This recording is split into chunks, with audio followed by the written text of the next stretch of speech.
Every day, hundreds of impressionable young men get sucked into the nightmarish and dangerous world of jump-up drum and bass.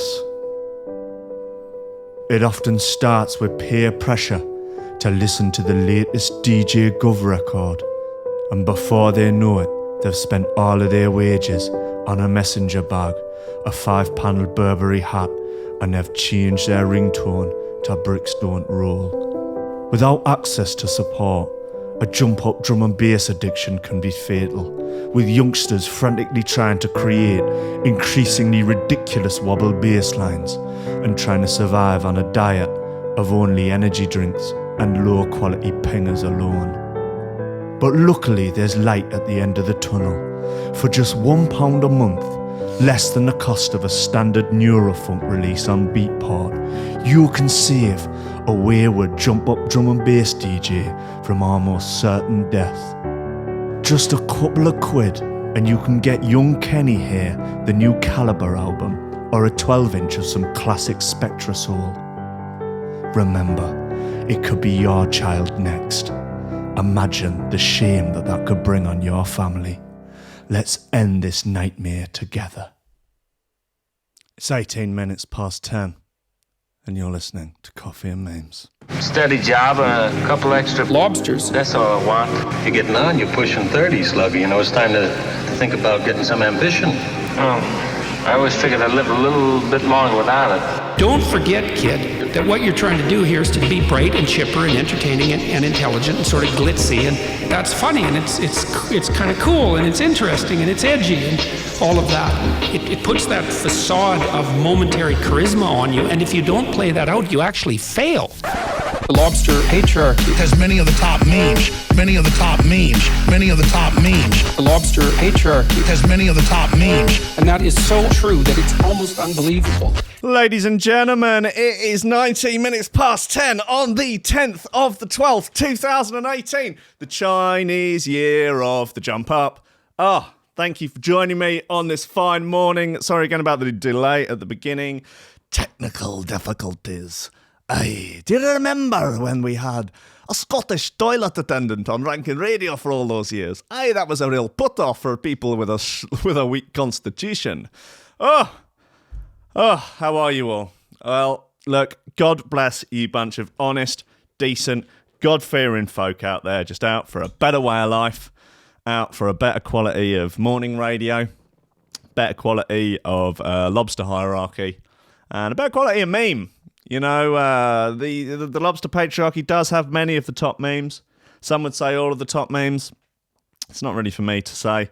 It's not really for me to decide. I think we'll leave that one to a people's vote, as these things are traditionally absolutely fine. Hey, apparently they can revoke Article 50 now. Apparently, all the Remainers are just absolutely gushing today. Literally, they're sliding off their chairs thinking, the very thought of revoking Article 50. Hey, why not? I think we should do it. Fuck it. Let's just leave things how they are. Am I for the status quo? Maybe. Who knows? You know, they did a lot of gear, didn't they? They did a lot of gear back in the day, and I think we can all identify with that. A bit of calibre at the beginning. That was nice. You know, a stark warning about jump up drum and bass that, you know, people really, they need to know about. It's dangerous. It's not cool. Maybe we should ban it. I don't know. I mean, is that too authoritarian? I mean, that might rile the libertarian in me a little bit, but it's dangerous, isn't it? It's dangerous. Okay. God, there's some, it's been a good weekend for dumb news, I will say. There's a lot of, although after this sort of minor mishap at the beginning, I was sort of doing all this sort of, what I learned a while ago, which I don't seem to put into practice as much as I should, is that when you're trying to solve a technical problem, say it's with a sound system or it's with some sort of bit of equipment, always like there is a hierarchy of what it can be in a sort of, there's like an order, there's a roadmap of things that can happen. I was at a free party on the Downs many moons ago, and there was a Buster Box sound system, huge sound system, everyone's going mad. Suddenly one side cuts out everyone like is scrabbling around, doing the cables, fiddling with stuff, going, oh no, what's going on? Oh no, this is a nightmare, absolute nightmare. Until someone, gurning, leans over the decks, unscrews the needle, gives it a little lick, puts it back in, everything absolutely fine. It's like, yeah, of course. What's the first thing? What's the first stop on the train line to disaster? Check the first one. And unsurprisingly today, the first point of contact was the camera. And I'd accidentally set it to a different frame rate by trying to reach round, giving it all of this, all of that, reaching around. Anyway, this is not a cool story. This is ridiculous. Look, let's get a couple of, let's get Shoe Thrower in. This is Disillusion by Emperor. Emperor will be coming on the show later in the week. Just locking down a day. Going to be talking about his box cutter EP. Talking about his life. Talking about his hopes, his fears, his dreams. See what he thinks about Jump Up.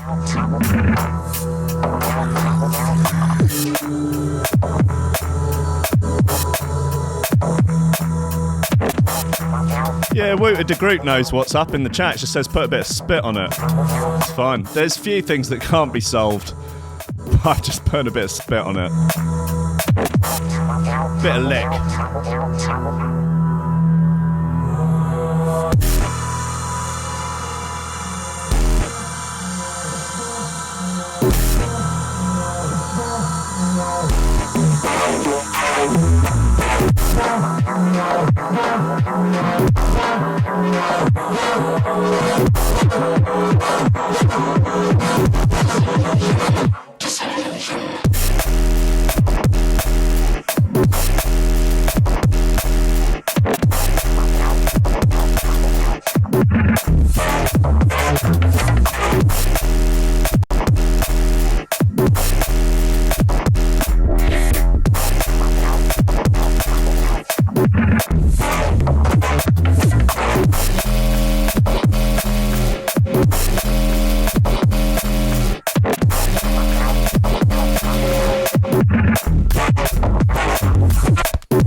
Naughty bit. Yeah, it's a bit rascal.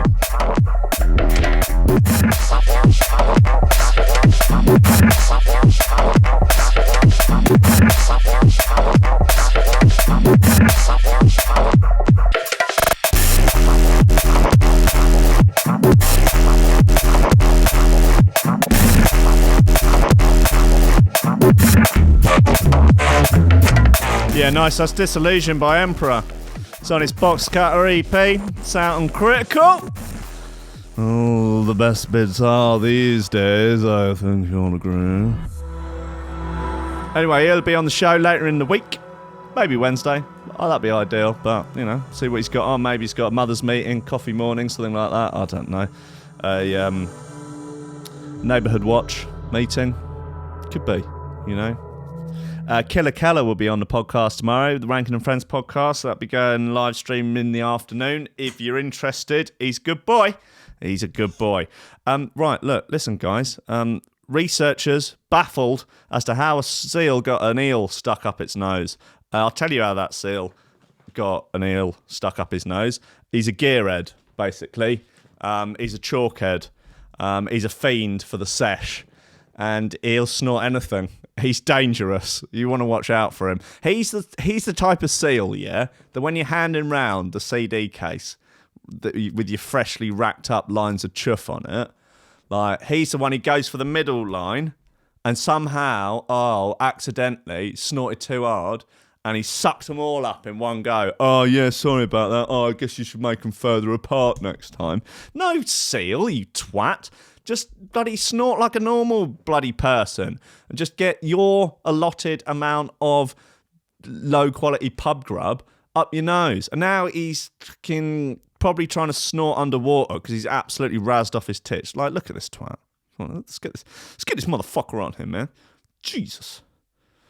Well, here he is. What's wrong with him? Look, he's clearly... he's visibly on drugs, isn't he? I don't think anyone's going to deny that. He's absolutely razzed up. Look at that upside down smile. He is just in another dimension, and he's just gone, oh yeah, I'll just snort that. That's no problem at all, is it? I'll just snort an eel. See if that'll get me off. You know, he's probably... It's like 7 o'clock in the morning, 8 o'clock in the morning. No dealers are answering their phones. He's looking through his address book, looking for other people. Are you up? Do you know anyone that's got any? Where are you? Not getting any response, and he's just... He's a fiend, basically. He's a fiend for the sesh. He's a fiend for the gear, and he's snorting eels. And it's a disgrace. I, for one, won't stand for it. The NOAA website posted it in nearly 40 years that we've been working to monitor seals. We've only started seeing eels in noses in the last few years, so he's not the first. I think this is indicative of the attitude problem that seals have in 2018. They just think they can snort. They think that it's their God-given right to just go around snorting other species. It is a disgrace. It's appalling. It's appalling. Yet our researchers have observed this phenomenon 3 or 4 times now. They're out of control. We don't know if it's just some sort of strange statistical anomaly or if we will see more eels in seals in the future. Eel in a seal, Andy C in a tree, Brian G out at sea, Kenny Ken with a hen. Yeah. All right, what else have we got? Oh, this is nice. Photographer posts pictures of himself having sex with woman on top of the Great Pyramid. Wow, what a pair. Well done, guys. This is impressive work. As far as shag spots go, this is probably the best. I mean, have a little pipe at this. Yeah, I mean, that is decent, isn't it? You've got to be happy about that. Like, that's going to get you some brownie points. You're literally on top of the Great Pyramid, just slinging dick, just looking out over. You could see, I don't know, what is that, Cairo? Or I don't know what Egyptian city it is. I have to be honest, my Egyptian geography, it's perhaps not what it used to be. And, I took a lot of drugs in the noughties, so I guess my long-term memory is suffered somewhat. Anyway, he's slinging dick on top of a pyramid, and unsurprisingly, people are razzed off about it. A photographer has outraged public decency by posting a picture of himself apparently having sex on top of the Great Pyramid. Richard Hartley Parkinson of the Metro reports. Andreas Hivid's picture featured on a YouTube video on his website and shows Cairo in the background. Now, he's Cairo. He appears to be in a missionary position with a woman on top of the famous landmark. Footage also shows him and the woman climbing the pyramid late last month. The video was removed but reappeared over the weekend. Mysterious. However, the Danish national could now be in trouble, of course, after Egyptian authorities, massive religious killjoys, said they were looking into it. Right. Perving into it, probably. Climbing on the pyramids is against the law above a certain level, and the site is closed to the public after 5 p.m. They have been referred to the Prosecutor General by the Minister for Antiquities. I hope they've left the country. I really do, because they don't fuck about one. This is the sort of thing that probably over there does carry 25 life. They'll probably stone you to death. Hevid wrote, in late November 2018, a friend and I climbed the Great Pyramid of Giza, aka the Pyramid of Khufu, Pyramid of Cheops. They sound like Neurofunk DJs. Fearing to be spotted by the many guards, we did not film the several hours of sneaking around at the Giza Plateau, which led to the climb. People have commented on the video saying that it was disrespectful and ignorant towards local cultures. That's just getting it done. The most natural thing in the world. You know, just a couple of consenting adults and having missionary sex atop a pyramid. What could possibly be wrong with that? Cultural insensitivity. My foot. Right, okay, come on, we've got a few more bits here. This is, all right. A little bit of classic comics would be nice, wouldn't it? You know, there's that time of the morning. Be true. Don't come much more classic and comicsy than this.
Oh, that is a choice bit of gear.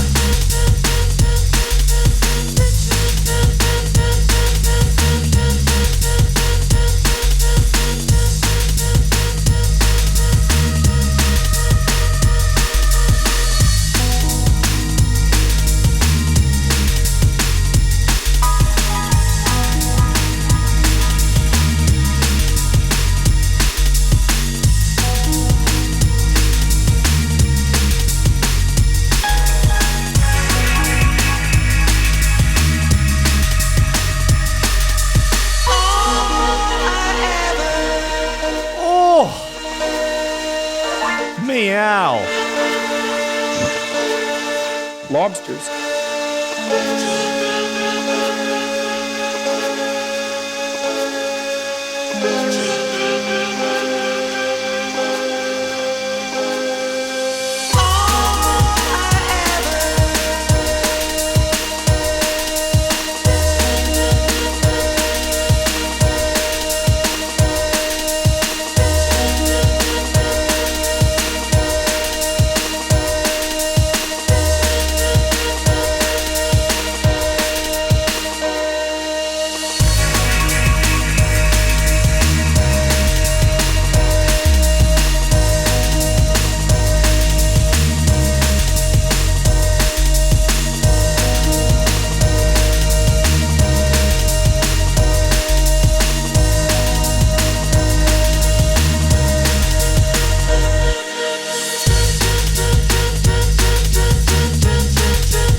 Beauty, Be True by Comics. Oh, that's not an anthem. I do not know what is. Does anyone remember when I was on X Factor?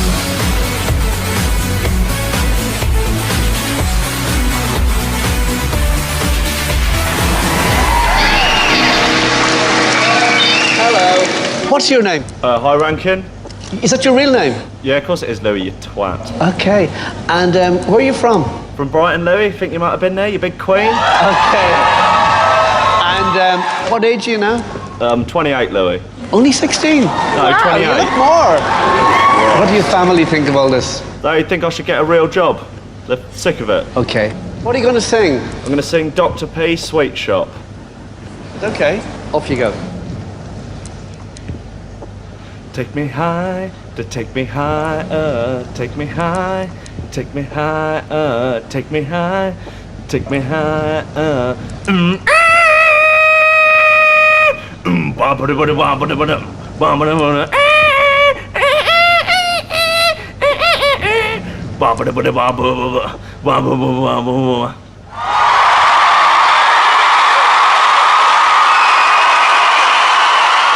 Cheers. Last one. Thank you. A hit.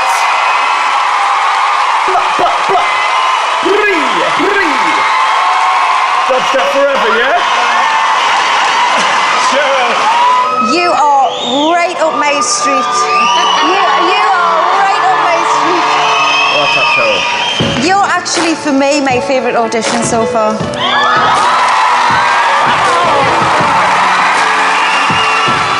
Got a bit of attitude there. Natalie. I think you're gorgeous. Cheers. I thought that was really good. You're only 16. Louis, You've I'm got 28. great confidence. You've got a great image. You were absolutely born to be a pop star. Thanks. Just start my question one, yeah? Louis, yes or no? 100% yes. Natalie? Definitely yes for me. Cheeky. Cheryl? 100% yes from me. Oi, oi. That was a great, great audition. Cheers, Simon. Fuck off, Louis. Cheryl. Absolutely serious.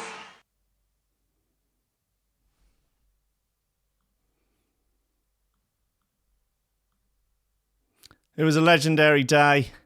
Me and Louis and Simon and Cheryl actually did a lot of gear later on that night, and we went to Fabric. We danced the night away. Simon, he gurns hard. Like he's a real gurner. I mean, he didn't even have much. He had like half a bean or something, and it was yeah, it was bad. But I mean, he's the sort of one, like everyone's got a mate who'll like gurn after a strong coffee, you know, or like have a Marlboro Red or something like. Before you know it, it's like the trout mouth is just starting to form a little bit. Anyway, hell of a bunch of lads. I wish them all the best. I hear they've got a new series now or something. But you know, shame I didn't win. I got through at the judges' houses, but I had to leave after having an affair with Danny Minogue. You know, what are you going to do, though, mate? What are you going to do? Right, look, good, more animal news. Roger, the super muscular kangaroo, has died, aged 12. That's sad. I remember him because I made a video of him with Temper T next hype over the top of it, because the similarities between this kangaroo and Temper T are not to be overlooked, I think. Sad news, animal lovers. Roger, the hench kangaroo, has passed away at age 12. I'm afraid to say these are the dangers of taking steroids. If we have a look at Roger, he is bodied up. He is jacked. He's absolutely jacked to the gills. Like, Roger is clearly on the Mexican supplements. He is on the Brazilian vitamins. He's I don't know what kind of hormonal stack he's doing. He would piss hotter than John Jones. I mean, he's like the Brock Lesnar of kangaroos. He would fuck you up. Jesus Christ. Can you imagine getting into a tear-up with that geezer? He's probably about 7 foot tall as well. And not only that even if you put him next to a human with a similar size, muscles, he's going to be stronger, like considerably stronger. Look, he's got some metal bucket there. He's just squashed that. Like he's in some sort of, like he's a super villain in like a kid's cartoon or something where they'll like get a bit of like steel and bend it as a sort of display of their power before they have to fight the hero, who inevitably wins on some sort of technicality. He is just... I'd like to see him fight Brock Lesnar, though. I think that would... Well, he's dead now, sadly, but, we can speculate, can't we? But also, Lesnar would be allowed to use as many... I mean, he's not already, but as many of the roids, possibly all of the roids. Standing at 6'5" and weighing 14 stone. Oh, he weighs less than me. He would actually be in a lower weight class than me. That's terrifying. Roger lived at the Kangaroo Sanctuary, Alice Springs, where he spent his days crushing metal buckets with his bare paws. He's a psycho. He's got roid rage. Roger was rescued while a tiny baby by Chris Barnes, who owns the sanctuary. Chris shared the sad news about Roger's death in a post on Facebook. He wrote, "It's a very sad day today as we have lost our beautiful boy. He's a good boy, although I just absolutely would not fuck with him. Jesus, he is a beast. Oh, Roger, you are a monstrous kangaroo." I don't know what... I mean, let's not even get into the fact about whether or not he's actually real. We'll just play along for the purposes of the show. Look at the state of him. Oh, what? I mean, like, okay, you walk into the club and he pinches your girlfriend's ass. What do you do? I mean, I don't know. Just say, all right, if, as long as she's up for it, I guess I'll have to admit defeat. Otherwise, you both leaving, aren't you? Immediately. It's game over. Fucking Roger. Jesus, you are a big boy. I mean, I think we can go almost exclusively animal-based news today because there's a tiny cow. It's like from enormous cows, from Knickers, our favourite cow, to this very, very tiny cow. It's about the size of a domestic cat. It's terribly cute. I would love to eat it after it's a bit older. When it's, give it a year or so, it'll probably be about the size of a Shetland pony, I reckon. And, I'd love to eat him.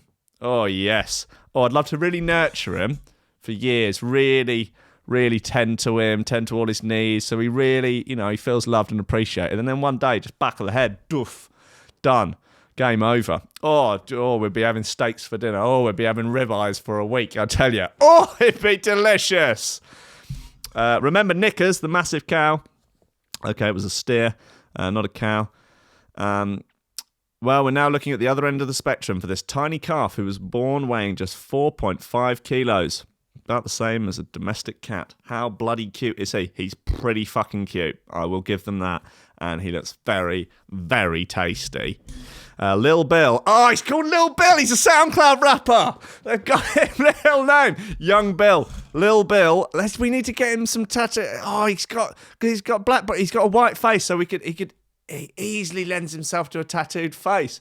And he looks a little bit like Lil Xan in a way. So look, we need to get him some teardrop tattoos, a little like Thug Life written over one eye or something. And then we've got to get him on the Xanax, haven't we? We'll get him on the Percocets, on the fentanyl, get him on the shit that killed Prince. He is going to be big. I'm telling you, someone needs to set him up a SoundCloud account now. And then we'll get him some gold chains, a grill, a little cow grill. Because they've got a decent set of teeth, cows, ruminants, aren't they? So they got to do a lot of chewing. A lot of chewing. Life as a cow is predominantly chewing. Oh, wow. Anyway, however, it's good news for Lil Bill and his owners. As it turns out, he's perfectly healthy. He's just fucking tiny. Sharing a photo of the adorable little bugger on Facebook, vets from the Mississippi State University College of Veterinary Medicine. Right. Occasionally, we get a case that has us scratching our heads a bit. Lil Bill is one of those cases. He was born weighing a little over 1/10 of what the newborn calves typically weigh. Damn, Lil Bill's a tiny-ass motherfucker. He's adorable. I can't wait to eat him. They should auction him off.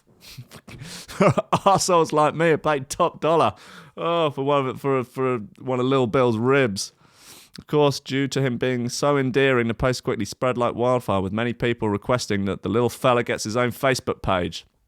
If he doesn't have his own Instagram account by now, I will be shocked and appalled. It's appalling. The vet posted up a follow-up message after the gaining viral fame, in which they wrote, "Thank you all for the support and interest in #LilBill," who weighed just under 10 pounds when he came to us. At this time, we do not plan to create a separate page for him, but we will be posting updates about him regularly. So keep checking back. Oh, that's a schneid move, isn't it? Like, they don't want Lil Bill to have his own fame. They want to basically ride off the coattails of Lil Bill. In contrast to this little one, Knickers, who's more than 310 times the size of Lil Bill. Wow. Weighing in a whopping 1,400 kilos. Wow. Knickers is so massive that his owners are unable to sell him for meat. Why don't they just blow his brains out in the field and then sell him for meat? Come on.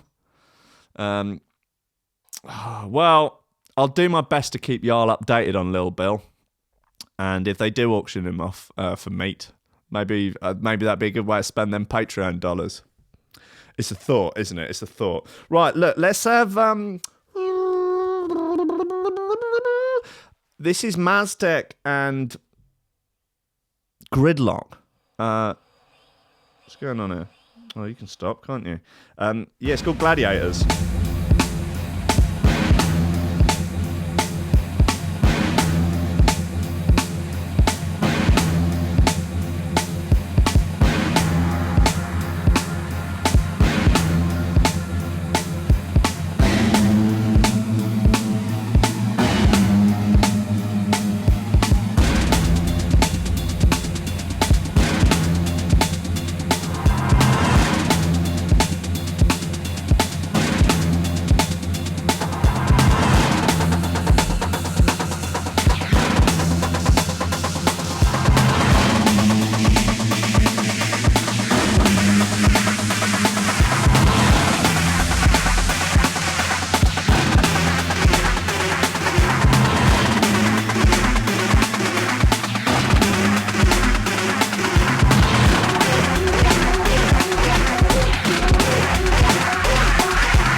Gladiators by Maz Tech and good old Gridlock.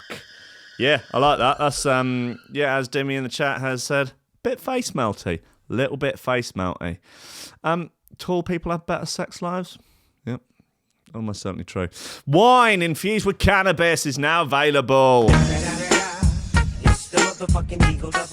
Lobsters. It's appalling. Right. If you can get the balance right, you can get a perfect little buzz by drinking wine and smoking the herb. Smoke weed every day. Allegedly. But it depends on a number of factors, not least the amount you drink and the strength of what you're smoking. You're joking, what you're smoking. Crack cocaine make a man insane, as poet laureate MC Det once said. Overindulgence on either the booze or the marijuana, and you'll likely end up in a dazed haze that will leave you paranoid rather than mellow, and it's never fun. Where are you going with this, Lad Bible? Now, though, you don't have to worry about striking the right balance. Online retailer Firebox has started selling wine infused with cannabis. Well, they're obviously not, are they? It's obviously not got any sort of marijuana, ganja, wacky-backy, herb, Buddha, reefer qualities to it. It's a sham. I, for one, won't stand for it. It's green, though. And the £20 a bottle of Sauvignon Blanc is probably healthier for your wallet than the usual supplier. Yeah, but it's not going to get you high, is it? Because you can't sell weed over the counter yet. Don't get too carried away, though. Yep. Although on paper it sounds like a winning combination, the truth is that Wineabyss, fucking hell, it says Wineabyss 420, cute, is the medium sweet drink is called, won't actually get you stoned. Rather, the bright green liquid contains cannabis-derived oils that are designed to merely mellow you out. It's got CBD in it. Didn't you know that CBD oil can cure absolutely any ailment known to man? All you've got to do is put a couple of drops of CBD oil underneath your tongue. It'll cure AIDS, it'll cure cancer, it'll cure absolutely everything, because it's the magical world of make-believe. The wine itself only has a strength of 9.5. Pathetic. A good few percentage points lower than normal wines and contains less than 0.01% THC. This is a waste of everyone's time, and I've contributed to that waste of time. According to The Metro, God, no, I mean, really, that's not a Coffee and Means Inception. Lad Bible referencing The Metro. A spokesperson for GIC, the company who makes it, said, "You'll be met by the taste of medium sweet grapes, juicy peach, and a sophisticated note of the herb." It's completely legal and won't get you high thanks to the lack of THC and CBD. So it's just got nothing. Yeah, it won't do anything because it's got fuck all in it. It's green though, and it's got a fun label. It's the sort of thing your mum would buy you for Christmas when you're about 17 or 18. With a sort of nod that, like, I know you smoke weed. I know you do. I've seen the Kingskins. I know. I'm not stupid. I'm your mum. I know everything. And embarrass you in front of the rest of the family. That'd be my recommendation for it. If you're after recommendations from me about anything, which I almost certainly will not. GIC is known for producing odd beverages, such as bright blue wine, but this is the first time they've infused the ganja into one of its drinks. And while the cynical might wonder what the point of it is, correct. If it doesn't get you high, it does demonstrate the increasingly acceptable attitude towards the Buddha, which, for example, is now legal in all of Canada, and they be getting high as a motherfucker. Hoo-wee. Wineabyss wine is the result of our experience as wine growers, combined with our interest in innovating with new kind of wines and looking to spin a pound note around Christmas. Cool. All right, well, best of luck to him. God bless him.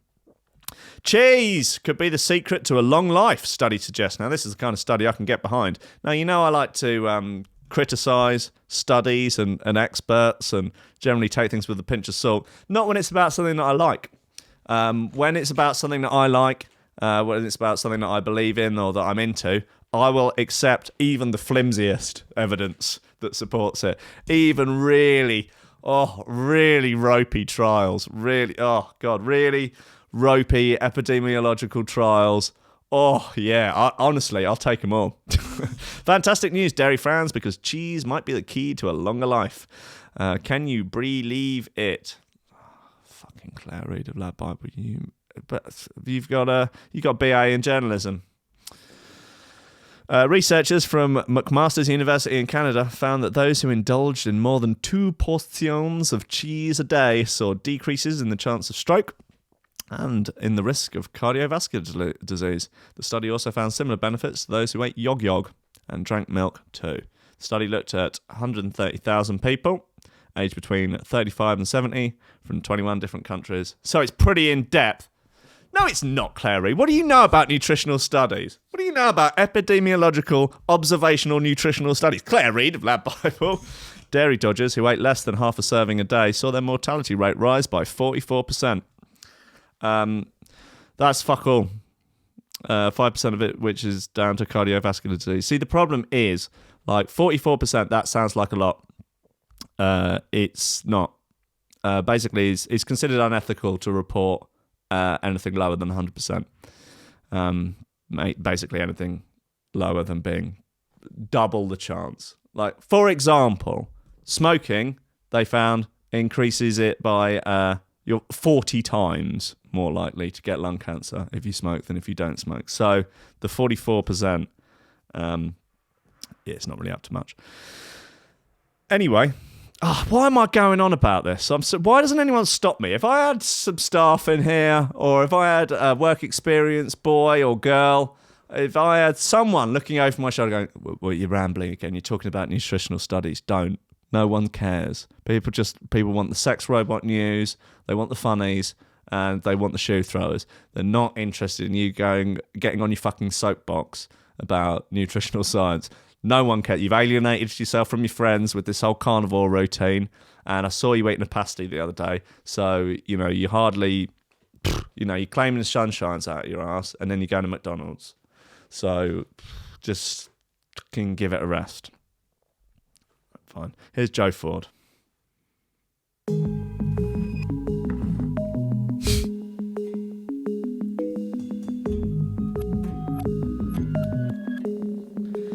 Eat more cheese, though, guys. Seriously.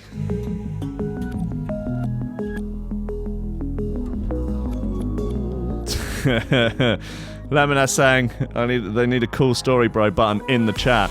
God, if I let the chat have access to the cool story bro button, yeah. Hold on, look, I've got it. Got it here. Cool story, bro.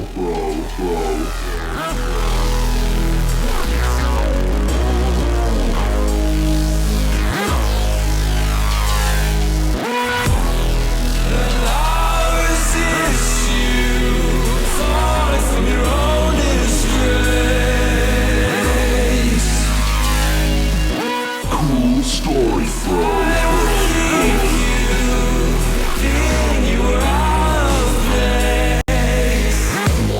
Well, the thing is, like most things, it's complicated.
That was Out of Place by Joe Ford. It's on his album Colours in Science, which is on Shogun Audio. It's a good album. I'd recommend it to anyone who likes, quite good drum and bass.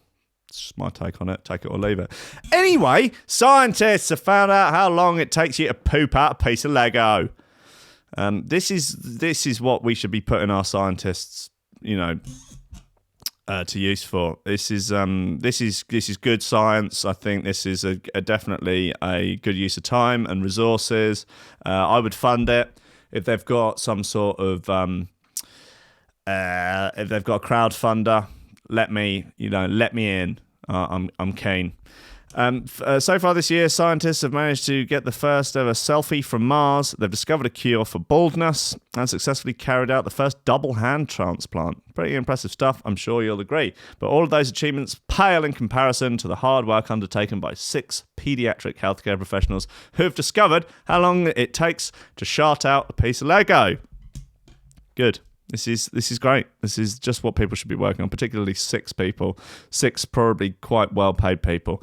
According to an article in the Journal of Pediatrics and Child Health, a team of 6 all ate a piece of Lego. It is a mini figurehead, to be exact, and then waited. Big sample size. I say waited, they're actually having to root through their own shite for days until the piece turned up. The study, entitled "Everything is Awesome, Don't Forget the Lego," tested the usual bowel habits using the stool hardness and transit score, shat, and then implemented the found and retrieved time score, fart, to work out how long it took. They're having a real hoot with this one, aren't they? The team concluded that it took, on average, 1.71 days to pass through their system. Great. The study reads, the fart score averaged 1.71 days. There was some evidence that females may be more accomplished at searching through their stools than male, but this could not be statistically validated. They are having a real honk with this one, aren't they? They're having a jolly, and I'm lapping it up. Adding the international multi-centre trial identified that small objects, such as those swallowed by children, are likely to pass in 1.3 days without complication. This should offer reassurance to parents, and the authors advocate that no parent should be expected to search through their child's feces to prove object retrieval. This is fun. They've just got a really stupid study published for a laugh, and I'm in favour of it. There's a good Joe Rogan recently with Peter Boghossian and someone else whose name escapes me that wrote a lot of a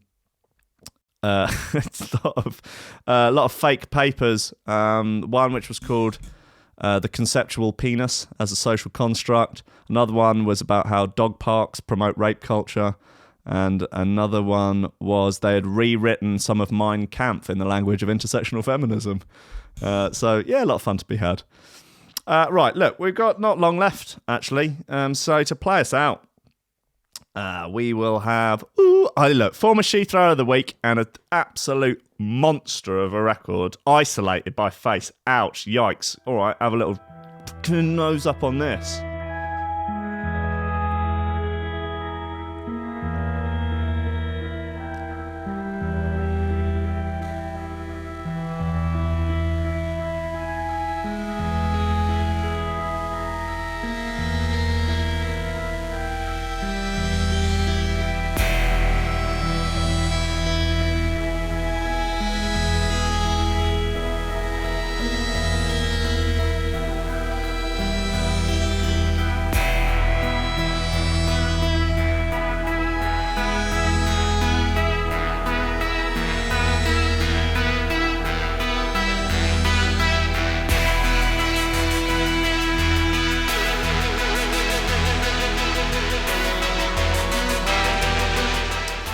Dibby asking, has Lego done a study on the pain levels of standing on a piece of Lego in bare feet? No, but they did release special Lego slippers a while ago that had quite a hardy sole that allowed you to be able to step on Lego and get away with it, which is nice of them, I guess, in a way.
Just leaves me time to shout out the VIP list.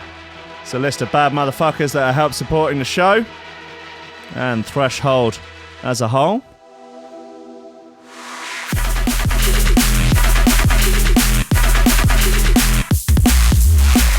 That's Nicholas Goncalves, Tom Ryan, Reece Mosson, Squidgy Beats Parsons, Pauly Hutton, Ciarán R, Michael Kedzierski, Matthew Tomkins, Dave Long, Joel Putter, Colm Murphy, Sam Howard, Tony J, Richard Patterson, Jack Murphy, Tom Camm, Stephen Harris, Matthieu Boulard, Zara Pickle, Jeroen Van Thunderbutt, Mike Pye, Anthony Walker, Lily Unsub, Richard Franks, Thomas Hall, Chode Ryder, Andrew Heichelbech, and John Finnison.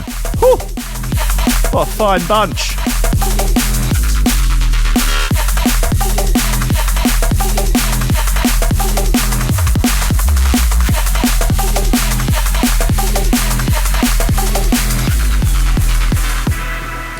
Also, should let you know, these mugs, I'd rather be double dropping the 9 mugs, are on sale. We've sold almost half of them so far, so get in quick. As they are limited edition, I'm only doing the one run of them. They say I'd rather be double dropping the 9 on one side, and then it has the Threshold, Lobster, and Church of the Shoe Thrower on the other. Woo! Just go to threshold.fm/store. And you'll see that, or there is a link in the YouTube video. If that's your fucking vibe. I recently joined yesterday, in fact, joined a website. Took out a subscription with a website. I don't know if you've been on websites. You ever seen a website? And it's one that allows me to download unlimited amounts of stock footage and stock music. And like After Effects templates and all of this jazz. So when you just sort of go down a bit of a rabbit hole and start making absolute madness. This is not going to, for people listening on the podcast, I would strongly recommend you go to the YouTube video, as these won't be quite as good. I don't even know if these are funny. I think I might just been completely losing my mind yesterday. I don't know. It was a long day on my own. Here's some of the creations. Oh, look! Way too big. It's Jesus. John! Hold on. No.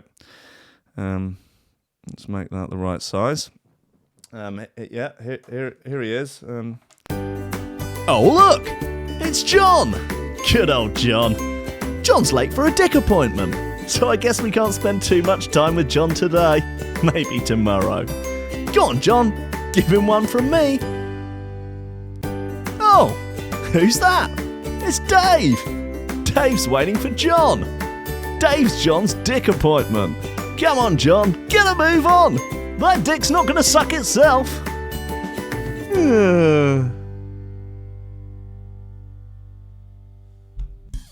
Yeah, no idea, really, what I was thinking. I wasn't even drunk. I guess I was sort of high on stock footage, I think would be a good way of describing that. What else have we got? Oh, yeah, there's this one. Let's just grab that in there. That's, is that going to be the right size?